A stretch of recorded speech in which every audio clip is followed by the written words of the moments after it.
ಸಹಕರಿಸಬೇಕು ಅಂತೇಳಿ ನಮ್ಮ ರಾಜ್ಯದ ರೈತರಲ್ಲಿ, ರೈತ ಸಂಘಟನೆಯವರಲ್ಲಿ ಮತ್ತು ಶಾಸಕರಿಗೂ ಸಹ ನಾನು ಆ ಭಾಗದಲ್ಲಿ ಮಾಡ್ತಾ ಇದ್ದೀನಿ.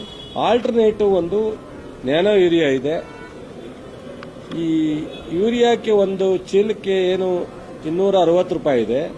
ನ್ಯಾನೋ ಯೂರಿಯಾನು ಸಹ ಒಂದು ಎಕರೆಗೆ 1 ಲೀಟರ್ನ ಉಪಯೋಗಿಸುವಂತ ಅವಕಾಶ ಇದೆ. ಅದು ಸಹ 220 ರೂಪಾಯಿನೇ ರೇಟ್ ಇರೋದು. ಅದನ್ನ ಈಗಾಗಲೇ ದೇಶಾದ್ಯಂತ ಟೆಸ್ಟ್ ಆಗಿರೋದ್ರಿಂದ ನೀವು ಅದನ್ನು ಉಪಯೋಗಿಸಿದ್ರು ಸಹ ಯೂರಿಯಾ ಎಷ್ಟು ಎಫೆಕ್ಟಿವ್ ಆಗಿರುತ್ತೋ ಅಷ್ಟೇ ಎಫೆಕ್ಟು ನ್ಯಾನೋ ಯೂರಿಯಾದಲ್ಲೂ ಇರುತ್ತೆ. ದಯಮಾಡಿ ನ್ಯಾನೋ ಯೂರಿಯಾಕ್ಕೂ ಸಹ ನೀವು ಒಂದು ಸ್ವಲ್ಪ